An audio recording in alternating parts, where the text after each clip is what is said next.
एक समय की बात है। एक छोटे से शहर में आर्यन, अन्य और विराट नाम के 3 दोस्त रहते थे।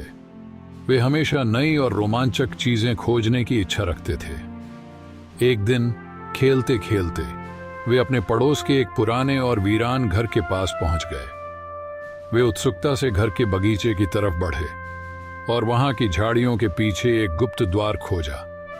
उन तीनों ने बिना समय गंवाए उस द्वार को खोला और भीतर प्रवेश किया। सामने जो दृश्य था वह अद्भुत था। एक सुंदर और विशाल बगीचा उनके सामने खुल गया। उस बगीचे में अनगिनत फूल, लताओं और पत्तों से सजाए गए पेड़ पौधे थे। बगीचे के हर कोने में रंग बिरंगे पक्षी चहक रहे थे।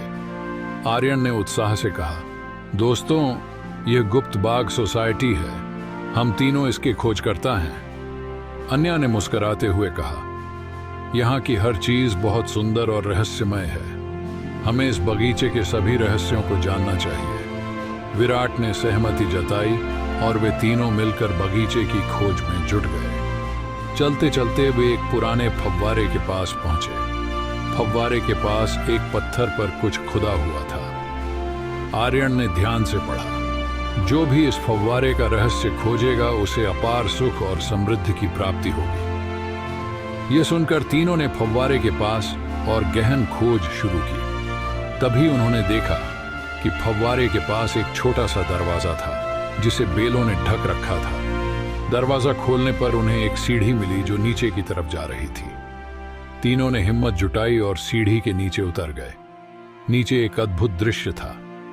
वहां पर एक विशाल भूमिगत गुफा थी जिसमें चमचमाती कीमती पत्थर, सोने चांदी के बर्तन और अनगिनत खजाना था। गुफा के बीचों बीच एक विशाल पेड़ खड़ा था जिसके पत्ते स्वर्णिम थे और फल हीरे के जैसे चमचमाते थे। अन्या ने विस्मित होकर कहा, यह पेड़ निश्चित ही जादुई है। हमें इसका रहस्य जानना होगा। आर्यन और विराट ने सहमति जताई और वे पेड़ के पास गए। पेड़ के पास एक पुराना पुस्तक था जिसमें उस पेड़ का रहस्य छिपा था। पुस्तक के अनुसार वह पेड़ सदियों से गुप्त बाग सोसाइटी का रक्षक था और उसकी जड़ों में अमूल्य खजाना छिपा था। पेड़ ने तीनों दोस्तों को संबोधित किया, तुम्हारे साहस और खोजी स्वभाव ने तुम्हें यहां तक पहुंचाया है। अब तुम इस बाग के संरक्षक हो। इस गुप्त बाग को बचाए रखने का जिम्मा तुम्हारा है। तीनों दोस्तों ने पेड़ की बात मान ली और गुप्त बाग सोसाइटी की देखभाल करने का संकल्प लिया। उन्होंने अपनी जिम्मेदारी को निभाने के लिए हर दिन बाग की सफाई की, पौधों को पानी दिया और वहां के जीवों की देखभाल की। समय बीतता गया और गुप्त बाग सोसाइटी की ख्याति दूर दूर तक फैल गई। आर्यन, अन्य और विराट ने अपने साहस और मेहनत से बाग को और भी सुंदर और रहस्यमय बना दिया। वे बच्चों को इस बाग के बारे में बताते और उनके साथ अपने अनुभव साझा करते। गुप्त बाग सोसाइटी ने उन्हें यह सिखाया कि साहस, धैर्य और मेहनत से किसी भी मुश्किल काम को आसान बनाया जा सकता है।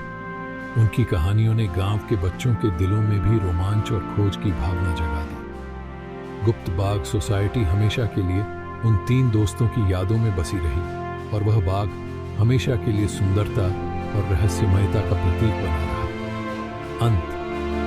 मुझे उम्मीद है कि यह कहानी आपको पसंद आई। अगर आप इसमें कुछ और जोड़ना चाहते हैं या इसे और विस्तार से पढ़ना चाहते हैं तो कृपया मुझे बताएं।